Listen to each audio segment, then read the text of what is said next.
everyone, welcome back to Jason Explains Things, and welcome to my second fall lawn renovation video. If you've watched last year's video, as many people did, so thank you for your support, in this video I'm going to give you step-by-step guidance in what I do every fall to have a beautiful, nice lawn.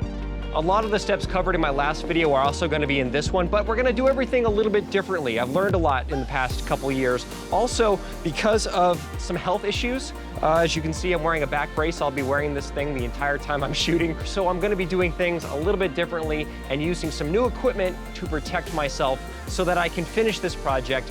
If you're needing guidance on just one part of this process, I'm going to have chapter markers below for you so you can jump to whatever part you're interested in. I want to talk briefly about what we've done to get ready for this step. All right. So before growing new seed, you want to try to have as few weeds as possible. I definitely had issues with weeds this year. Nutsage, creeping Charlie, dandelions, all of that. Spectracide is the brand I used. I also shot a little bit of footage of me doing that. Today is August 6th, and the official fall lawn renovation round 2 starts right now. I've been using Spectracide all year, and it's worked pretty well. Everything kind of kills the weeds and then they come back. The timing for all this is really important. You saw, if you watched my video last year, I sprayed for weeds in August, but I even said in that video, I really wish I would have been able to do 2 applications. And this year, we are going to be doing 2 applications. One in early August right now, and then you need to wait 2 weeks, and then you can do a second application to kill what the first application didn't kill. It has been crazy hot here in Central Washington. We're talking 100 degrees plus for weeks in a row. But with a high forecasted of 82 degrees today, I am gonna get this stuff on the lawn as quick as possible because again, it's late August. I wanna get the new seed on the lawn by mid-September, and then hopefully have everything established by the time it starts to get, you're gonna have frost and all that kind of thing in mid-October. All right, well, let's go get started with scalping and then dethatching.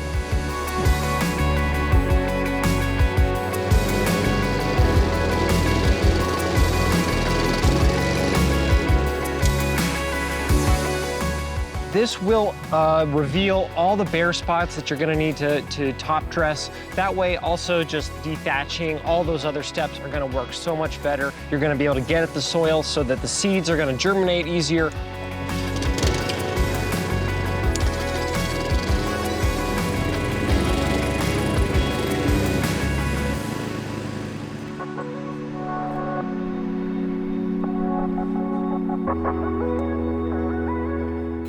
All right, let's talk about dethatching, what it is, and if you need to do it. So dethatching is kind of or scarifying, as it's also called, is an aggressive raking of your grass, removing debris that's embedded in kind of the top layer of the turf. If your grass is nice and thick, healthy, doesn't have any of that embedded debris, you might not need to dethatch. You might just be able to skip this section, move right on to aeration, which is always a good idea. My lawn is kind of on the cusp of not needing it. Last year I rented a power rake, which worked really great, but it was kind of a cumbersome process of just renting the equipment. First thing is I'm gonna be using this Mantis with the dethatching accessory, which I'll link to in the description below. But you wouldn't wanna do an entire yard this size with this piece of equipment because it's only 16 inches, I believe, so it would take you forever to do the entire lawn with this thing. You guys have been telling me I need one of these for a while, and I think my back injury convinced me that you're right. So this is a new to me, but not new at all, Craftsman lawn tractor that I picked up 1/3 of the price of a new one. But it runs okay. It does need a little bit of work. The mowing deck is not attached because it needs a little bit of work before I start using that. But we're not mowing today. We're gonna be dethatching, right? Connected to the back here is a dethatching accessory. It's weighted by some concrete blocks that I have a ratchet strapped to the back there. But I'm going to be using the Mantis because it works great. I'll probably use that on the most unhealthy spots on my yard.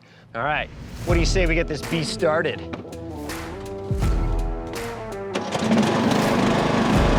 Yep.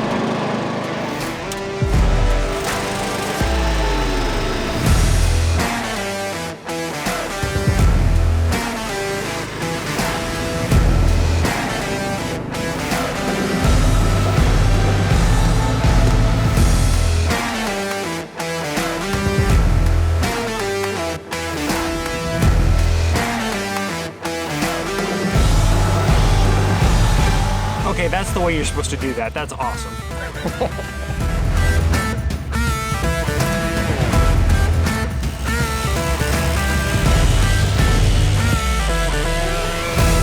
Okay, that thinned out nicely. Let's move on to aerating.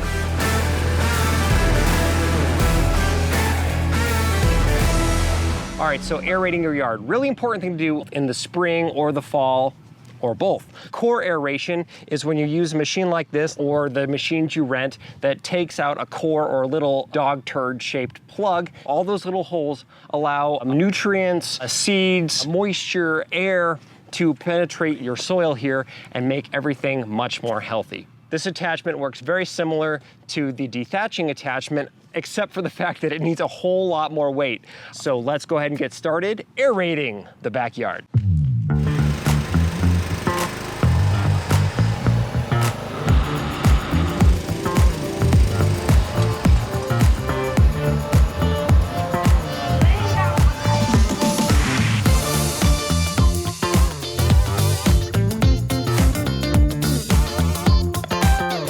Awesome.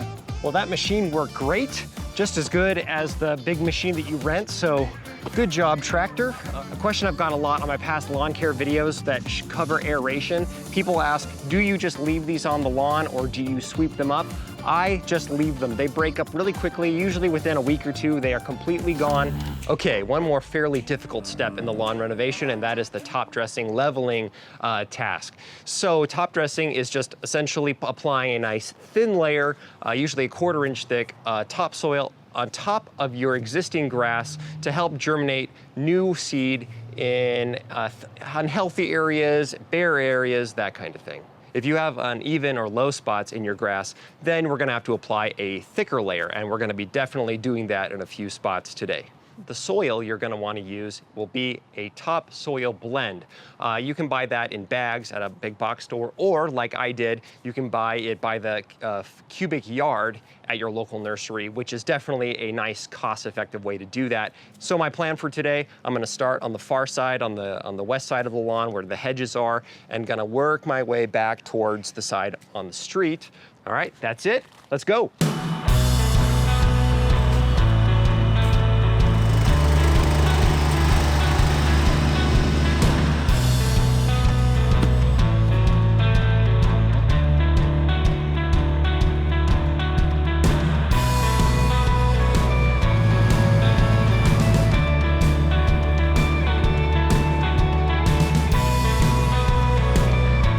So right here is a great example of kind of the leveling I'm doing. There's this rut right in this spot.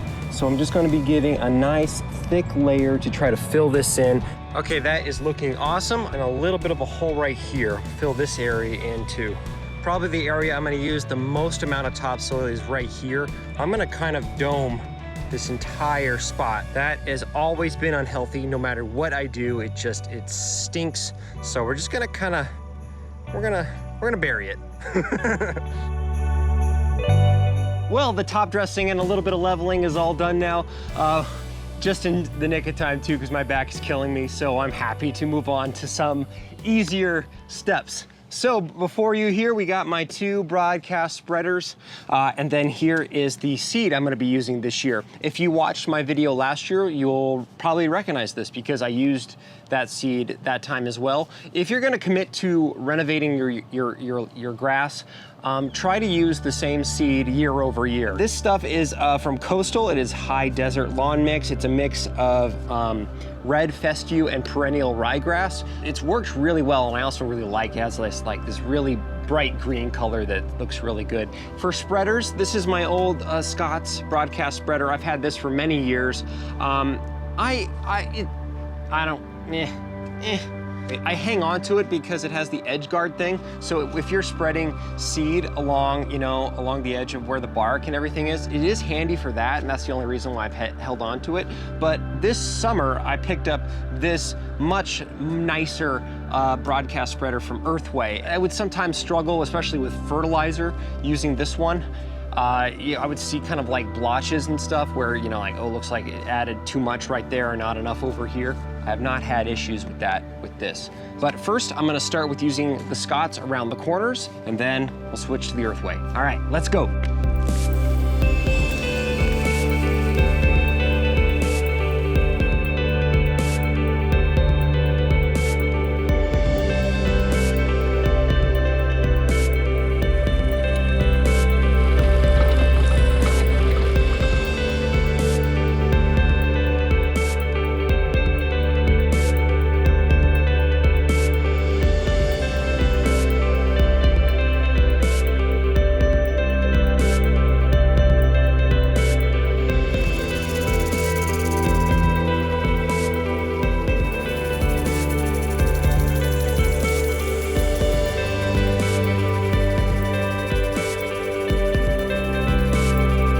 So the fertilizer I'm going to be using today is from Lawn Box. This is their Fall Fix, which is a 555 premium organic lawn food. And then also the Soil Saver, which is has a lot of humic acid in it, which is just another way of promoting healthy soil, and also aeration, which is really awesome.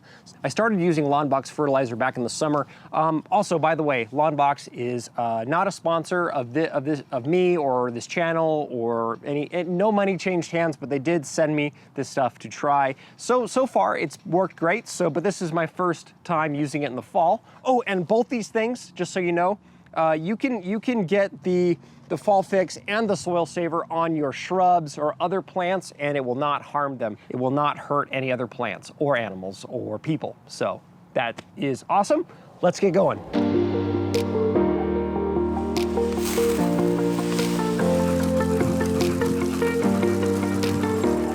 Okay, I'm gonna keep applying this fertilizer. I'll check back with you guys in about 4 weeks. We'll see the results of all our work.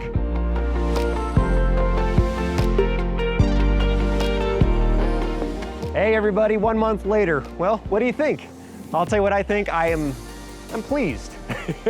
These results with the color and how healthy all the grass looks is just absolutely fantastic. The thin areas that I tried to establish from scratch did not fill in as nice and thick as I would have hoped. There are 2 things I could have done differently. Number 1, I should have started this whole overseeding process earlier in the year, and I have a pretty good excuse for that. The entire West Coast in September kind of had an orange sky, which delayed me.